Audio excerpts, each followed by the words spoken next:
Welcome to Grace Notes, the weekly community affairs show with Yorktown Supervisor Michael Grace. And I'm your host, Bruce Apar of Chase Media Group. And we always start off the show, if we can, Supervisor, with events that are coming up, right? And of course, Easter is, as well as Passover, is coming. And so the 24th, Sunday the 24th, is Breakfast with the Easter Bunny. That's at the Elks Club, I believe. Right? I think it's at the Breakfast with the Easter Bunny. And then, of course, the following Saturday, March 30, is the Easter egg hunt. And next, what's 31st, that? 31st, I think it is. I think they. Oh well, I'm looking. Oh, no, did it's they? Supposed to be this Saturday. It's next Saturday, March 30th. 30th. Right, yeah. Okay. And then I also want to note, because I'll be celebrating Passover myself, that starts, I believe it's March 25th, the first Seder of Passover starts next week. So it's always a great time of year. And in fact, you might be watching this show on any given day, but we're recording it on the first day of spring, right? Today's the first day of spring. Oh, is it? Yeah. Oh, yes. Yeah. And it's also somebody's birthday, but we won't get into that. Anyhow. Your birthday? Yeah, but not. But thank you. I'd sing Nothing like fishing for a compliment. No, it's okay. Maybe I should. We'll lose our audience. But we want to welcome, we're very happy to have with us Brian Grace, Superintendent of Yorktown Parks and Recreation Department. Thank you. Welcome, Brian. Thank you. And you have... Always time good here. to see you. and this, well, it's sort of fitting, first day of spring, and so all your crews and people are going to really be hauling, right, from now on for the rest of the season. Yeah, and we did he's got 2 new hands over there, right? Oh, good. Yep. Yeah, we just, we had budgeted for 2 laborers, so he's got them now. Yeah, Oh, so these are 2 additional. Is that, one additional, one and filling a replacement? vacancy. Yeah. You know what? Before I know Brian wants to get the into brochure. I told him the other day. It looks really good. The cover is that's probably one of the better best covers, I should say. It's very colorful and really nice. And Tom, you got a shot of it, right? Tom, you Ed. Yeah. Oh, good. I told him. I said, he brought it into the staff meeting the other day. I said, I saw that before, I tossed it out because I thought it was some advertisement. For, well, because I have all these kids, so my kids can always get the right. the Right. mail, but No, it looks great. Yeah, it looks sort of like a Nickelodeon thing going on there, right? I said since Michael threw it out, it's a reason our revenue might be down. But I hope people did not throw it out. So. And everybody, right? Everybody gets one. Every resident gets in the mailbox. Right. But Brian, before you get into the particulars of this, when we had the debate from the DPW debate last year of whenever about a year ago, so and you can you and we had all the department heads come on right. in that was to very explain good. what they do and what's under their charge, and it's quite I think between Brian and Kim which is now refuse and recycling. Yeah. The amount of work that they have to do and the physical plant that's under their charge is incredible. So, on that note, why don't you explain what you do with the limited resources that you do have? Well, yeah, thank you. I think that DPW was a great exercise for me personally because I had just come on as superintendent, and it couldn't have happened at a better time because it gave me an opportunity to really, just coming on in that position, to sit down and see exactly what we do. And it really gave me a time to sit down with staff, both on the park side and the recreation side, to see how many programs we offer, and then how many facilities we actually prepare and run and oversee, along with our 2 pools. We're from April through October, we're prepping baseball fields anywhere from 8 to 14, 15, 16 baseball fields daily, even more on the weekends. At the same time, April through November, we're prepping another, say, 12 to 16 soccer fields. And that's a very big undertaking. So it's like about 30 fields, right? On a daily basis. So we have crews going out, relining. It might be as easy as just going and relining, but baseball fields, you have to drag the clay and get the fields prepped and ready to go. Right. As I said, it was a great opportunity for me to really understand what the department does. And it's not just the fields, it's the facilities, where you don't put a pool to bed in the month of October and then wake it up again in March. You have to go out there every day or every couple days and spin the motors and such and keep everything fresh so it's ready to go. So these are these are facilities that we have, which you're working on, every day, So you have all year 7-day long. shifts? Are there 7, basically?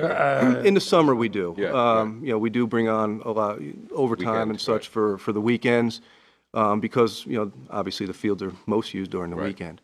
And then on the recreation side, it really gave me a chance to see how many programs we're running, Yeah. with a very limited staff, myself and Aaron Rydell, our rec supervisor, and Todd Orlowski, the assistant superintendent, both with youth programming, children's programming, adult programming, and senior programming. We run numerous leagues, men's softball, flag football, lacrosse.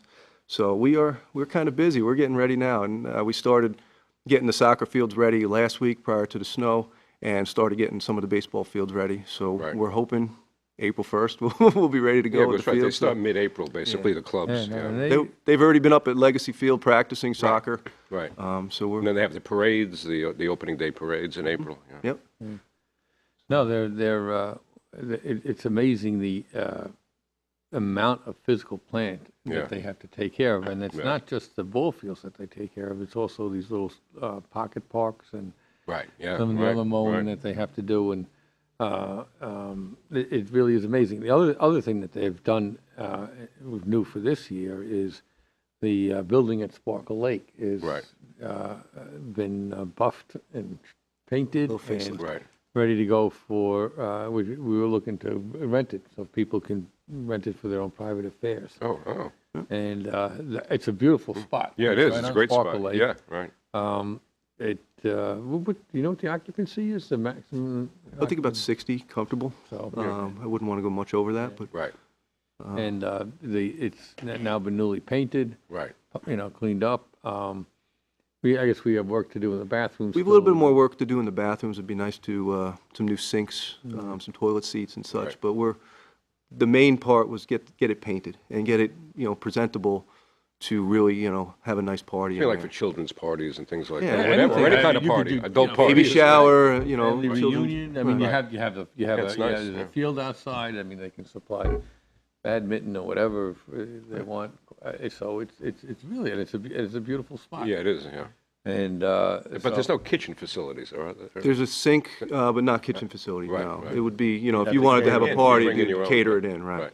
But we're also looking at, I guess, to see what response we get over the year, because if it may be worthwhile for us to put in a limited kitchen Right, facility. yeah, Heating oven or whatever for people to bring in food, so. right, We do have a refrigerator in there, and as I said, a small sink. But right.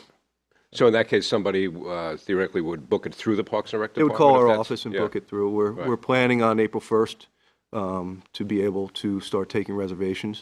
Right. And we hope to get quite a few. I think the building is ready to go. And April 1st, Brian, also is when people can start registering, right, for all the summer programs that are listed in the brochure. Correct. What's been the trend over the years in terms of the registration levels? Have they gone up or? I think they've been pretty stagnant. Some programs they get hot for a season or You two. got to teach them how to be a politician. Stagnant's not the right, steady. Steady. Steady. Level, stay. Steady's not You know what they say in the stagnant. business world? Flat is the new up. But they've been flat. They've been flat. So what's up? Yeah. They've been flat. We've actually this year we've added a lot of new programs, a lot of new camp programs, half day or weekday, week-long programs in the end of June and the month of August. Programs such as Superhero Camp, really? Fashionably Chic Camp, Dance Camp, Yorktown Soccer Camp, Mad Science Camp. So we want to tap into the people who are staying home the month of August and want some activity for their children. Our camp, our full day and half day camp runs from the last week of June through the last week of July. And there's a need for, these week-long camps or some more programming for the month of August. So we hope to offer these great opportunities for the residents to really come out and take advantage of these great Yeah. programs. No, I mean, Yorktown, And as long as we've been here. you're starting earlier too, right? We're actually, the half day and the full day are going to start at 8:30 in the morning. I was going to touch on that, but where we used to start at 9 o'clock, the full day and the half day, now we're going to start at 8:30, try to tap into the working parent who, has to be at work at 9. Right. They can drop their child off and a little bit earlier and then pick them up at 3 o'clock for the full day, at 12 o'clock for the half day. And we also, for the full day, we have an extended day program, which goes until 6 o'clock. We bus them over to the YCC, and it goes till 6 o'clock. And then the parent, it doesn't end at 6. If they get there at 4:30, 5 o'clock, 5:30, whenever they want to pick them up. Right. But I was going to say, Yorktown has always had great, as long as we've lived here, day camps. Both of my kids went through it. They loved it. It's a great service by the town. It really is. Yeah, and these guys are doing an incredible job. Brian took over for Jen Favor. And, Right. Yeah. And he stepped into that role, extremely well. So what's it been now, a year? She left in yeah. April of last so year, it's a so I'm year. right around a It year. is a year, Yeah, yeah. but It's been interesting. nothing against Jen, but Brian hasn't skipped a beat, and we don't necessarily miss her, so I think that's a good thing. I won't say that. No, thank Nothing you. against her, but I mean, Thank you. you've done an incredible job. Great, and, yeah. Aaron's new over. Aaron was. Erin began in, I want to say, the end of April or beginning of May. Right. And she's keeping us on our toes over there. She's coming to us with a lot of new ideas. All these new camps I'm mentioning, I'll give her all the credit in the world because she's really energetic and tapping into these new ideas that we haven't really hit yet. So we're like superhero camp, is that? Superhero camps, well, we contract out with a lot of companies to do these programs. Okay. Right. And we're excited about that one. I know my daughters would love to go. What is it? They have I may go. They actually go home with a new outfit I need every a day, superhero. and there's arts and crafts projects that revolve around the superheroes. Oh, that's great. I mean, I have young kids at home. That's what they love to do. Yeah, If yeah. they had princess camp or fairy camp, my kids would be first in line for Right, it. So, But And then what's happening with the town pools? Well, I know over the last number of years, some years there have been some issues with the hours that the pools were open and lifeguards on duty. And, basically, we have to open one pool earlier. We opened the Junior Lake pool a little bit earlier. It's going to be open from May 25th to August 18th. Right. We opened the Shrub Oak facility from June 8th through September 2nd. And then we opened Sparkle Lake from June 22nd through August 18th. Right. And what happens is when you're staffing these facilities, each pool takes 12 lifeguards to run, 24 lifeguards, and then another 3 for the beach. Once the middle of August rolls around, or even in the beginning of the season, we don't have full staff. So we have to kind of watch our staffing to make sure we have enough staff adequate to open up the facility. We do have to abide by the health department regulations on on all of our facilities, especially when it comes to the aquatics. So, the month of August, kids are going back to school a lot earlier. Our college children or our college staff are going back. So in order to maintain full staff, that's why that happened. And we have to keep it that way, in order to at least staff and open up one facility. Well, and August is the big vacation month, so not as many people are. Yeah, but I think the trend, over the last couple of years is, a lot of people Aren't going away, able right, to. So, right. and I think we're also, we've at some point have to have the discussion as what the fees are for the for the pool memberships as well, because I think there was some thought that we may be pricing them a little bit too high, so we're losing, we actually, not getting the numbers, and I think I did a pretty good, I provided the rec commission. We reached out to my colleagues throughout the county, and we're actually pretty lower than most of the other municipalities. Well, as far as- what's the season fee? I'd have to. well, it's, there's a daily fee, there's a weekly fee. oh, and okay. We do have a lot of options, yeah. Right, right. And what happens is that if you're not going to really make use of the fully for the season, you'll drop Right, down à to la a carte, weekly. yeah, right. A family pool pass is $295. For the season? $295 for the season. Right, yeah. And that's anybody under your household. Right. Oh, so you're saying you're thinking of actually, Well, if you have, if Lowering you have a lot of kids, I have a lot of kids, so I mean, it makes it worthwhile. out, yeah. But then as the kids get older, a lot of them don't want to go, so then you're thinking, well, what's the, by the time you pick the days that they're actually going to be there when they're not active doing something, so it may only be a couple of days a week. right. Over 6 weeks, and so you do the multiplication. It only it's $10 a day or One thing. $8 a day. Right. So it's sometimes cheaper doing it on a per diem way. basis as you go. Right, okay, yeah. And then, Brian, also the Lions Club concerts at Jack DeVito Field of local legend are under your jurisdiction, right, the Parks and Rec Department? Correct. We work with the Lions Club for that. The concerts are starting on June 23rd. They're on Sundays. They start at 6 o'clock p.m.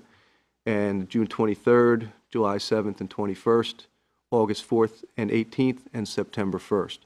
And if you haven't been to a concert, I would definitely recommend coming. It's pretty spectacular to see, Again, over 2,000 people out at the field. Oh, it's 2,000. I would So you put think so, too? Yeah, I would put it around. Yeah, a lot of our programs we do rec math, but I would say approximately 2,000 people. Come in the movie in the park. Yeah. Which is July 11th, Thursday. The movie has not been selected yet, but our concert series definitely draws a huge crowd. Right. We have the field out there at the YCC definitely gets used a lot throughout the summer with all of our special events, which we're proud to be part of. Yeah. We have Community Day. Day is going to be Yeah, June Community 1st. Day, right. Yeah, that's going to be June 1st, is Saturday. Saturday, June Is it 1st. Is it that first or the 8th? No, the 1st. First, okay. And that's what gonna, about- that's going to be co-sponsored with the Alliance for Safe Kids. Right. And then what about the Healthy 5K? Is that the same day? Or? No, It's that's different earlier. this year, right? They changed it, the chamber. Yeah, that was the one at the FDR. Yeah, the Yorktown Chamber does the 5K. Then. Right. What they did try to do last year is they tried to link the two programs together. Right. And I don't know if it worked the way that they wanted it to. So we're going to bring that over to our facility at the YCC and offer Right, Community because it was Day. at FDR Park last year, the Community Day. Oh, right, yes, right. So we're going Oh, to so have. Community Day will be at YCC? YCC. At the field? At the track, right. Yeah. Oh, that's good. It's centrally located. Right, Yeah. and it's good, have the farmer's market will be back, Right, so. so that's you'll right. have Yeah, that yeah. going on. Right. Oh, yeah. So hopefully, it'll be a success. Right. So we're hoping to get, but we're definitely, pushing towards, making, for a while there, I think it waned a little bit Right. and at points in times, the locations were at the school, because so then it got, when you have things at the school, it gets confused as to Right, it whether gets it's a community event or a school event. Right. So Yeah. I think we all just collectively decided that probably the best thing to do is to bring it back to the YCC. No, I think it's a great idea to have it, that's where everybody's used to the street used- fair being there now. And No and issues like I with said, the farmers parking. market. There's, Right. the events there, and people know that that's kind of a festival field, I would say. But It's also good because people even that don't know about it will trip over it too. So Right. you get the trip in traffic. So to But speak. it also, yeah, as you're probably aware, Brian, the supervisor talks a lot about making, well, the heights for one, not only the heights, a more walkable, village green type of place. So I think with doing this kind of thing there just reinforces that function or Right, the right. utility of the town. And the only apology on it is always that the north end of the town always feels like they're Right. not part of it, yeah. part of it. And we're always striving to look for locations and things to do at the north end of town. And Right. we're exploring things, and we do have some property up there that could Right. be used. We have Shallow Creek, which is another piece of property that's in the park as a park, and I guess we hopefully will have plans for what we're going to do with that at some time in the future. But that's a location that has good parking Right. and has That's the right. ability to hold some. So, we have to carefully plan that facility, but it has potential. I was exploring, and may hopefully still explore the Trump sales office building, Right. which ran that up the flagpole. I didn't get so many people. Saluting. They saluted me, but not the way I What you were imagined. looking But, for, right? but we'll continue the discussion there. And then you do have the library, but that has limited. I mean, there's some property around it, but Yeah, it has yeah, a limited in the front, has limited accommodations at this point. But Yeah. And then, also something, I don't know that I realize this, that, has it always been that the senior newsletter is part of the We oversee Parks some senior I didn't clubs, realize and that, yeah. that does come out of our office. Parks and yes. Rec? Yeah. So that's what, every month? It's a bi-monthly. Bi-monthly, yeah. And that's always been the case? Yep. I don't know if I... Since I've been here. Oh, okay. I don't know if I at realized it. least for the last year. Right? Okay, I right. was here before that. But No, and the town does give stipends to different senior clubs to Right. run trips, which they actually arrange the trips, but they have to do it through Parks and Rec in order to Right. open it up to any senior, not just the seniors within the respective clubs. Right. Then he's got, we'll have the holiday lights / Christmas parade. Right, you the end know, of in December. In December again, Right. which is also, and program. that Yeah, that yeah. pretends to be a big one. Yeah, you still have to get the lights off some of the trees over there. Yeah, right? it's, Oh, they're still there, really? I get the bucket truck, right? it's kind of where we're at School with it. district, and then we Right. can do it. But these guys are busy. I mean, they truly are. It's amazing the amount of, again, the breadth of their jurisdiction and the amount of work that they have to do. Right. With the limited amount of personnel that they do have available to them. I mean, it really I would is love to pretty give a incredible. shout out to them. You know, there's 12 Oh, yeah, guys. yeah, There's yeah. 12 guys that That's- do all this, and you know, on the park side, as I mentioned, the staff for the rec before. But you know, these guys, as Mike was saying, Yeah. they do a tremendous Oh, job. I know, and- yeah. And I'm always asking more of them. You know, and Right. that's always Yeah, that's and going to be the way it goes. And you know, they're a really cohesive bunch of guys. Right. Work really well with each other. A lot of them are involved in other, community activities. Right? Who's the fire chief there? It's Andy or Serrato. Serrato, right? Okay. And he's an assistant chief in Mohegan, or I'm not 100% sure. yeah. But so they're also involved in a lot of the Right, other civic, activities, So yeah. it's a Right. great bunch of guys, and they again, they have to take care of an awful lot, and they actually do a lot of the work with a lot of ailing equipment, which and aging equipment. Oh, aging, yeah. So we have to. It's always trying to keep them properly supplied and equipped to do the work that they need to do. So are there any plans to replace any of it, or? Well, we have done. Budgetary, We right? did a couple of mowers, yeah, right? we, and bought, a bo- we just and a- got 2 new mowers, and last October we got a new ball field machine. So they're happy, I'm happy, and Yeah. to try to keep these machines, as And you also need, there's up also and running. special equipment for the legacy fields as well, right? I mean, there's really? a special vacuum that Well, the mower that we purchased, the Walker mower, has a bagger, but we use that as at our pools as well as in the legacy field basketball or baseball complex. Yeah, because it keeps the grass out of the filters and such. the artificial turf field has a special machine too Correct. for that. We currently don't have one.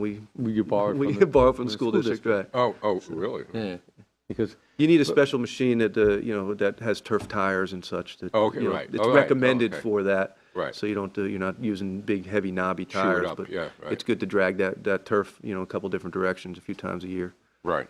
so it's another place where the school district and the town are sharing. Yeah, working resources. together, yeah.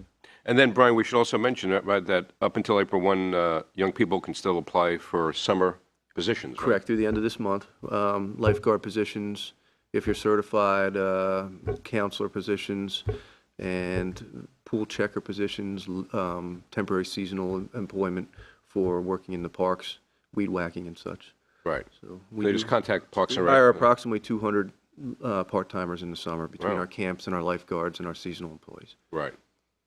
And I think it would also be helpful for us to clarify for people the whole relationship of the Parks and Rec Commission to the department, because I think probably a goodly number of people don't understand what the differentiation is or how they work together, right? I mean, essentially, you report to the commission? I report to the Yeah, commission right. as well as the town board. And, right. Kind of a Right. tough Yeah, position yeah, to be dual- in right. sometimes, but Right. yes, I do report to the commission, and then they make recommendations to the town board as well. So. Right. And the commission, we try to follow their lead, Right. but we hold the purse strings, so. But, I mean, usually it's, All of it. in most Eventually- cases, though, isn't the board, with maybe some exceptions, ratifying what the commission recommends, right?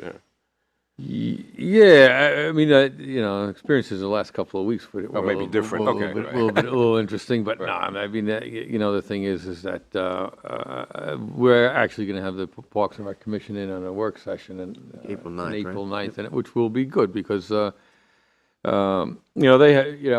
think they have to they have to have a certain sensitivity to what we, as a town board, are looking at. Right. Both in terms of the budget, allocation of resources, and as a Holland Sporting Club kind of thing unfolded, also what opportunities come to us. Right. So at this point, I'm very interested in seeing some really long-term planning for all the facilities that we do have. We have, we have some facilities that are great. I mean, the Shrub Oak Park facility is just beautiful. And Yeah. Yeah. it really is. But there's all these require maintenance. A lot the inline skating rink up there needs work. Inline Right. skating rink needs to be resurfaced. Yeah. Right? So I mean, and that's a Right. that's a budgetary item. But you have all these, so you have the facilities that are existing that need maintenance. You also have, especially with the fields, a lot of overuse. And if the YCC field is a perfect example, I mean, really needs to be what they call resting. Yes, right. And right. in order for Right. That's the toughest, because we called it before our festival field. It's a very tough, if you want to rest it, you want to rest it the entire season. Right. It would be very, very I difficult. know that's been to talked do about in that. recent Right. years, but it never happens, right? It's No, but The demand for our facilities right. are It's so high. overwhelming. Yeah. So there is a certain, everybody's saying it's a field. Well, it requires a certain amount of maintenance in order for it to be a safe playing Right. field. If they get divots in it and holes in it, you have to start repairing those things because you can twist the knee, blow out your ACL, and Yep. that's the end of it. So you have to. You have to, and to get the grass to regrow and everything. So so what we're looking at, and what we'll hopefully we'll get, shortly, is some really good, long-term master planning for all the different sites. Granite Knolls is one of them. It's a big site up on the top of the hill. They're beautiful. It's way high up. It's very high up, and it's a beautiful spot. Got an area up there that could accommodate 2 lacrosse fields side by Right. side to Yeah. each other, which Yeah.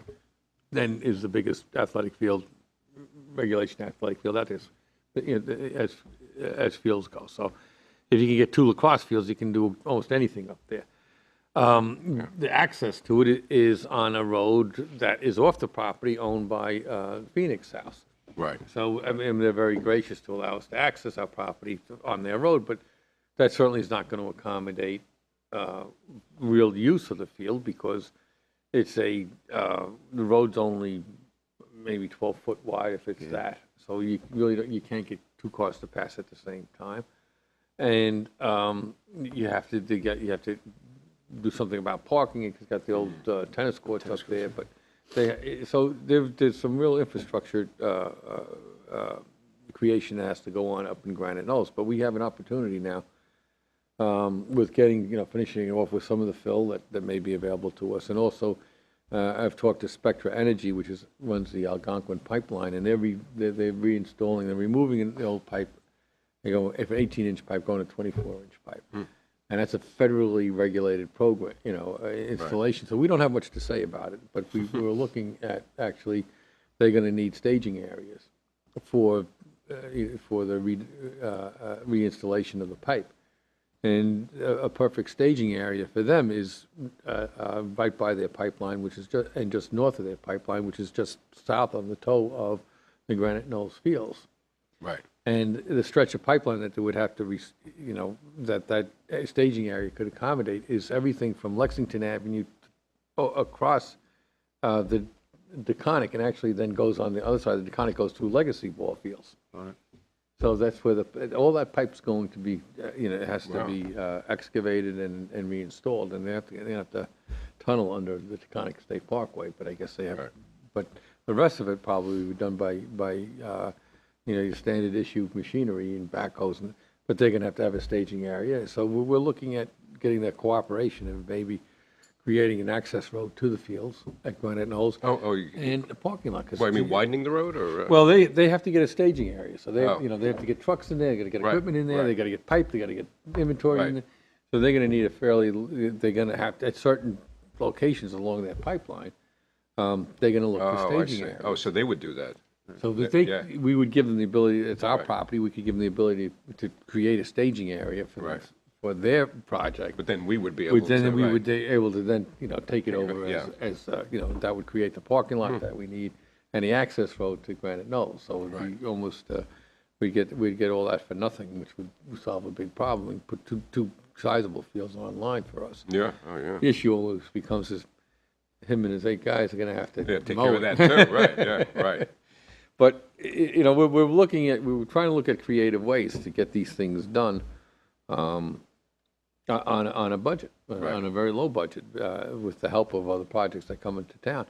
But what I think this last exercise with the Holland Sporting Club pointed out is that you really need to develop the plans and have them on file. So I think I read the Yorktown News today, and one of the commissioners was aghast at the fact that how dare we ever suggested active recreation at Holland Sporting Clubs, because there was never anything that was ever discussed since he's been on the commission since 1992. And I'm thinking, What? It's 1992. so I'm saying, that's what I do. I say, well, it's kind of remarkable. It's 13 years later, you still don't have a. Well, that's, You no, in you that don't- case, it's 21 years later, 1992. 1992. Yeah. Yeah. Yeah. Yeah. Why isn't there? Right. I mean, the idea is, let's develop the plans that can then, Right.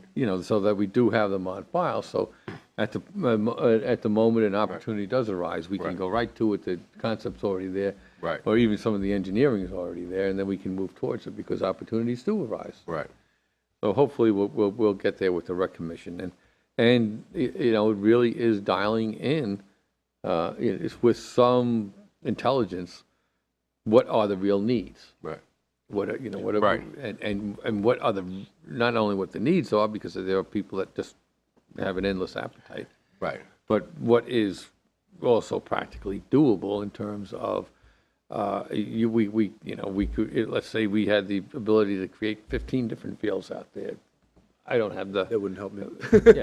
You'd have to double or triple the staff at the Parks and Rec Right. Department. So now you're talking about it's not just developing the fields and having the fields, now it's maintaining them and having, hiring the people and the equipment to take care of them. Right. So you really have to begin to do some, based upon the demographics and what maybe the future trends, which I think, talking about being stagnant. Right. Probably, I like to say not stagnant, but maybe, somewhat, steady or flat. You're probably, there isn't a lot of potential future development in terms of residential development, which is where the real demands come for your Parks and Recs department. Right. We should be able to dial in what the growth trends should be for the next 10, 15 years. Yep. And make a determination as to really what we do need. So would that be something the commission should do? Well, to the degree that they are going to digest the data and make and ultimately make recommendations or decisions that we would have to budget for. Right. I think they should be. Right. That's something that should be done. It really needs to. Do we? How many fields do we need? What types of fields do we need? And then just as we do it. We're doing it now with the vehicles. It's a matter of, we talk to the PD about, or even town vehicles, that every once in a while you have to rest them. You have to get the stuff into maintenance. Right. You have to be able to circulate them and have a system of buying new vehicles, and they're Right. used over here, and then as they age, then they're used where they're, the PD vehicles take a big abuse. The stuff that maybe the building department runs around with, or the messenger from town, that has to go from building to building, you may be 5,000-6,000 miles a year, and Right. and very mild use, light use. Where a PD car may run 20,000 miles a year with real, heavy use and Right. abusive type of use. So what you want to do is you want to create a system where where the new ones go where they need to go and the old ones flow to where they can go, so you don't not everybody's buying new vehicles all the time. No. Right. So it becomes the same thing with all of this, and we have an enormous amount of parkland. It's a big undertaking to inventory all of the parkland that we have, as Michael's suggesting, and come up with a use, do we need, do we not need, and what our needs are, or what the community's needs are. And I think we welcome the chance to come on April 9th to discuss where we're at as, as a department and as the commission to see what's in the hopper and let So the board, let the board know of what some plans are. Because we have Right. people that want a dog park, which is, they've been after it for a long time, and of the 3,000 acres that's of town-owned property, you would figure You could find some find space, a 2-acre piece that you can have a dog park on, but every piece of property has its pluses and minuses. We looked at Granite Hills, we looked at the area where the barns are, they're gonna come down, and access to Stony Street next to impossible, or very dangerous, or treacherous. So we have that property. The thing is, if you can't get decent access to it, or you can't get down there, you can't, or out of it, right. it's completely worthless. What about Shallow Creek? That would seem to be. Well, Shallow Creek, Park and Rec Commission have come up with a plan for Shallow Creek, but But not a dog park. no, but the thing is that, again, it's a matter of, is the plan workable? What's the investment what's the investment by the town in order to get to that plan? And in the interim, could it be used for something else? But it's a perfect example of, the discussion has to be broader than the Parks and Rec Commission, as far as I'm concerned. Yes, right. Because they're not looking at the other sides of the equations that we have to look at, as for instance, a Shallow Creek has a building. It needs to be, it's on a septic, which it really restricts the use of the building based upon the septic that is, up there, but it has access, there's a short run to a sewer. So can we get the building sewer? That would make the property, at least the building, more usable and maybe able to be expanded. I've got Parks and Recs, these guys are in trailers. These guys are in temporary trailers over by Sparkle Lake. That's where they are right now. I mean, they're really, if you go there, you'll see their trailers. As a matter of fact, behind one of the trailers, they moved the trailers, right, there's a basketball court. There's got a hoop. A foot away from the building. It's just the distance of the diameter of the hoop away from the hoop. Right. The building, But that's where, so obviously, when they put the buildings there, they weren't thinking, that this was going to be a permanent thing. It was obviously a temporary thing. Well, temporary turned into permanent, and now they're comfortable, I suppose. But on the other hand, you said this is a town park with a parking lot. It's supposed to be recreational uses, and I got Parks and Recs Department in 2 trailers over there. And in the meantime, on the other side of town, I've got a building that's vacant. Right. That is also, it's just a matter of trying to match up what we have with what we need. You go to Tall Timbers, it's 11 acres of parkland behind a fence. You go in Shallow Creek is behind a fence with the town of, I always kid, it's just, no,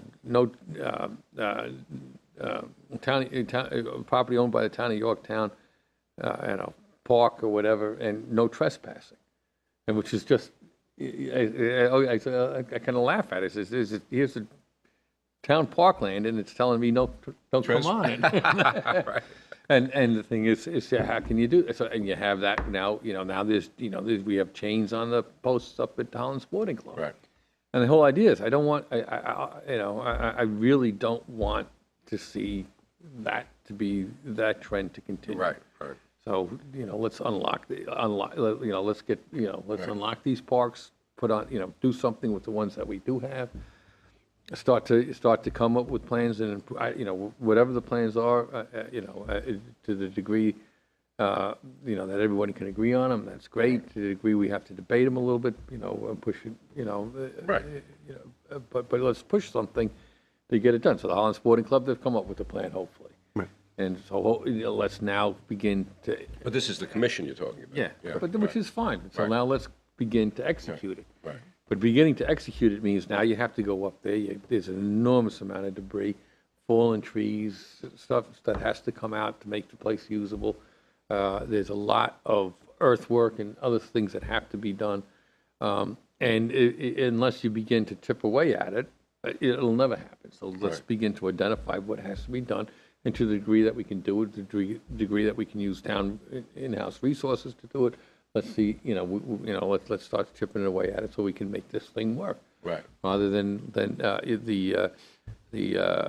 going to get the chips out of the foundations at this point. That's going to happen within the next week or so. So, just so everybody knows, when the heavy equipment comes up there, we're not dumping dirt. We're just but we're going to start digging out the chips out of the foundations. Because that was a temporary, that was just temporarily until we figured out what we were going to do with the place. Now I think has come up to a plan with what they can do with the place. The chips are just going to compress over time, so we now have the ability to get the fill, so at least we can take the chips out of there. Right. And, to the degree that those foundations aren't going to be used, or whatever they're going to be used for, at least we know that bringing the stuff up there and at least filling them is the way we to proceed. But it goes the same thing with Granite Knolls, the same thing between Hunter Brook is another field that's substandard in all respects. Oh yeah, I know. And when you have when you have a whole constituency, which includes the athletic clubs that are looking for space and looking for places to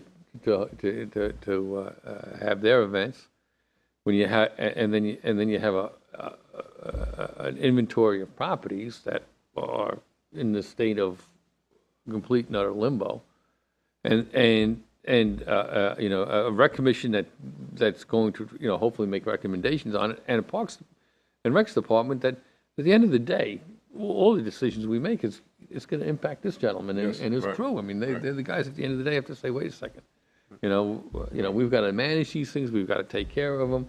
Right. And quite frankly, they have they have limited resources in both personnel and equipment. But all these things have to be thrown into the hopper. I mean, we have you have they have a satellite office in the middle of Downing Park. Right. Where they have all their some of their equipment sitting there. To me, it's always a shame. You have the picnic pavilion there. Right. And you have the swing sets, and you have the parking lots and the heads of all the trailways to get into the FDR Park. In the middle of it all, you have machinery. Right. Yeah. Right. So, the idea is, is there a better, more appropriate place for that, and maybe a better use for that building, which for recreational use, rather than them again being in the trails. We have the lower parking lot up there as well, right? Which is one of our little nook and cranny junkyards. It's just the parking area where we keep. It's where we have stockpile of all our clay and mulch. Right.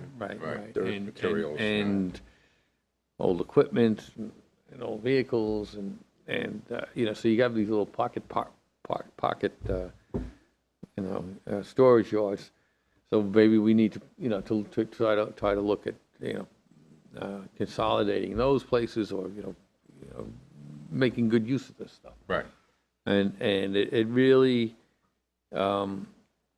the inertia on the town's end is always, it is what it is, and we've kind of functioned this way, and so why stir the pot? Right. Just let it simmer the way it is. Just because if this works, that works. And I think at the end of the day, what you do is you lose opportunities to work more efficiently. You lose opportunities to where you can actually move things ahead and progress, because money does become available either through grants or private foundations. Equipment becomes available. Yeah. We don't even know what and there's all sorts of you end up missing opportunities if you're not constantly proactive, or at least having a decent master plan as to all these properties, and when the opportunities do arise, start to plug in so that you can start moving towards that master plan, for the fruition of that master plan. But you're saying right now there is no master plan. Well, I'm not aware of one necessarily. I'm aware of a master plan. Right. Yeah. Right. And I think that's what there was in 2009. I think they went through the inventory of different parcels that were, I don't know, in some state of town ownership, or maybe been in REM parcels, or the town got them or whatever. They did an omnibus resolution to take all that property and dump it into parkland. And the idea being is that becomes tax exempt, because even if the town holds it, but it's not held for a municipal purpose, the town still holds it only then in what we call a proprietary capacity, not in a governmental capacity.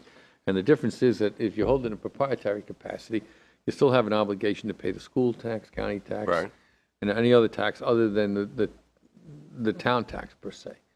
So there's an ongoing liability in holding the property in a proprietary capacity. So if you haven't, instead of in a capacity for municipal trust or function. So if you move it out from that to whatever municipal function purpose that you have it, then that's where it's stuck.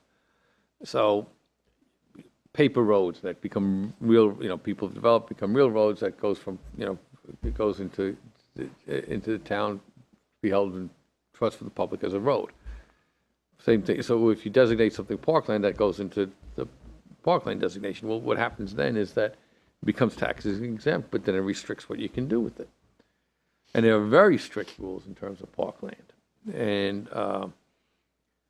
for instance, we found out that one of our water district tanks is now on parkland because it was on water district properties, but straddled another piece of property owned by the town of Yorktown that was kind of haphazardly designated as parkland. And there's an issue as to how much, can we alienate the parkland to the, for water district use with the tank on it? And because nobody decided to take a look at what and you get into these issues, and what happens is that it's really because, to some degree, it's just not, it wasn't carefully thought out. So somebody makes an offer to the town, says, "Oh, well, I want to give you this land," and the town says, "They goes, oh, fine, we'll take it."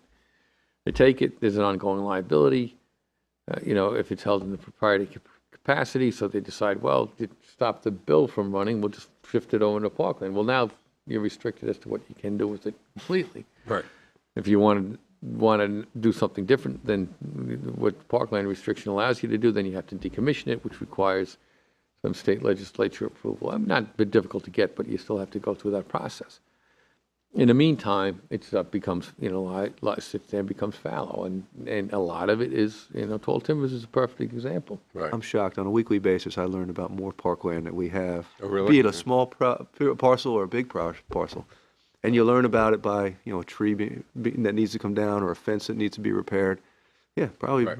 Yeah, It's quite often. I've met with Michael many a time about these trees. It's, Sandy knocks down a tree, and we get a call. It says, "Your tree's on our property," and then we go, "It's not," and then sure enough, we find out, "Oh, we own that piece as well." it's astonishing how Yeah. many there really are. Yeah. Well, I can go down Solomon Farms off of Goma Street. There's a 10-acre piece that the town decided. Parkland?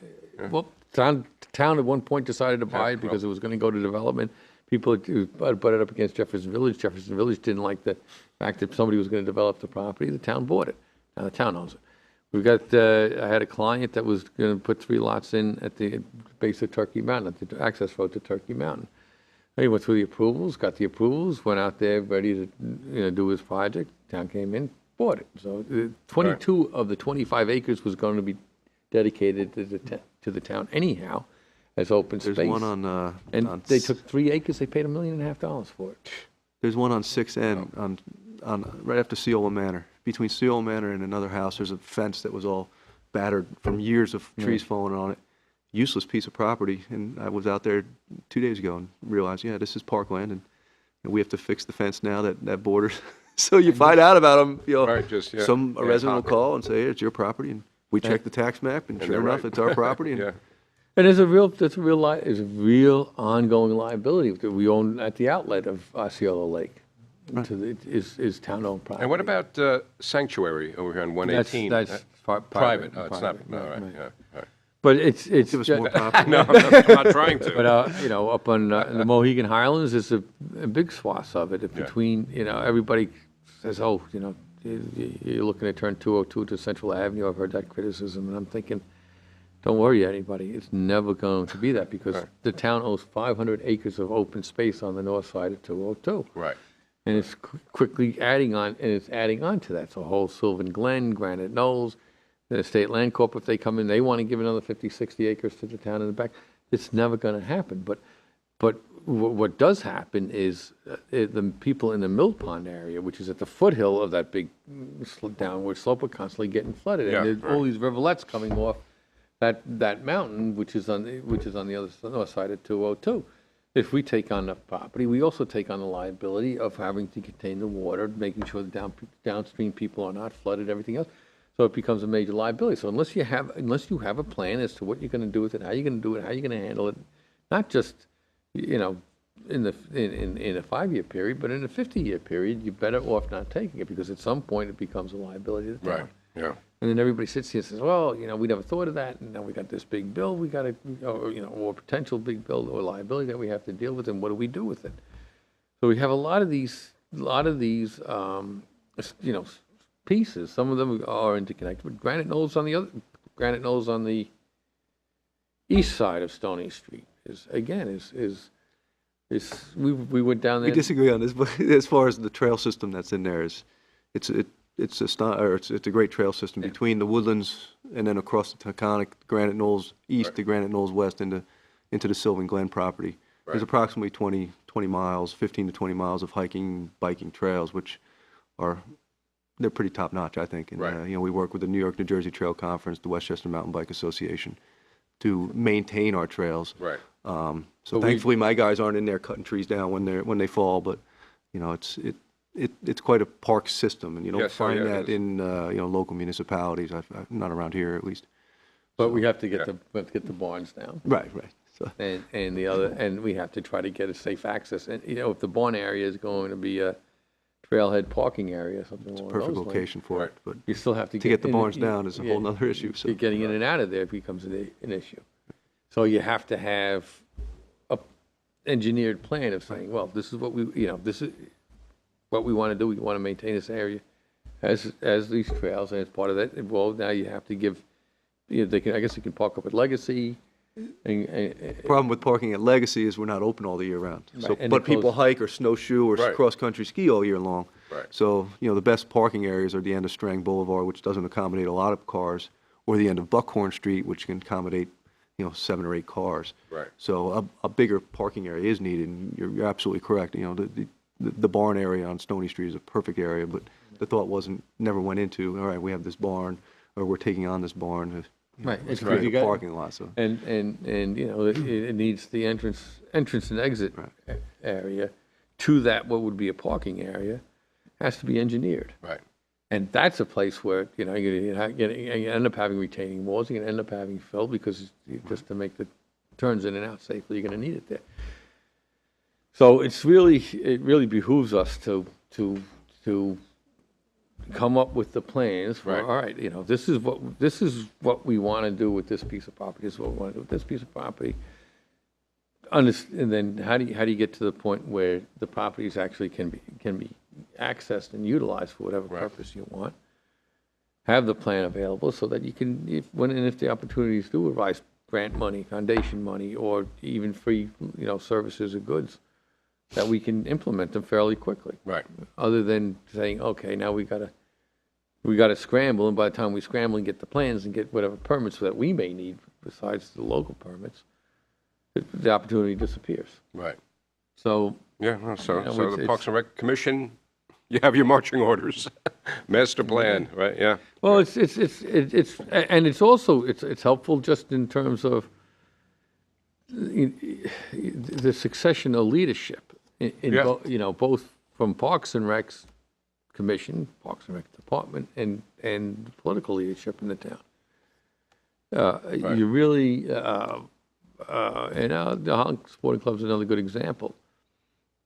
I'm very familiar with the property. I worked on the contract which was signed by the town back in the early '90s to acquire the property, and it was a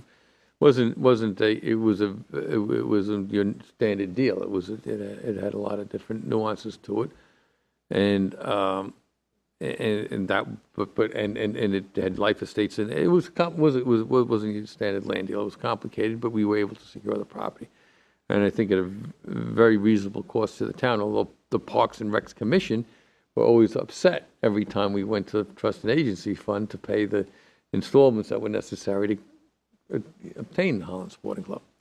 Nevertheless, but the point was that at some time when the town had held it, and this contract was a long-term contract because it was tied to certain life estates of the residents that owned and had interest in the Holland Sporting Club.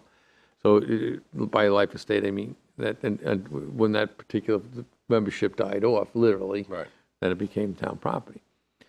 Or in that interim period, the planning should have been done as to the succession of ownership from the Holland Sporting Club to the town, and what was going to be done with it when the town had free reign to do something with the property. And at one point, those buildings were fine, and they were good-sized buildings. Yeah. So to the degree that there wasn't any master plan about it, you lost some buildings which may have been able to be used. Right. And Okay. we got to catch up. Yeah. But one quick question, just to wrap up, Brian. The most important question: do you watch Parks and Recreation on TV? There's a TV show, Parks and Recreation. There is a TV show. I have 2 young children under 4, so Okay. I don't get Oh, a so you chance don't- to watch too much Nothing like TV. that. So So you have no control over the TV. In other words, it's I get a chance if I watch. I don't watch it religiously. Yeah, no, yeah. Anyhow, I'm sure your department's much more entertaining. Anyhow, We're a real life. that's right. Yeah.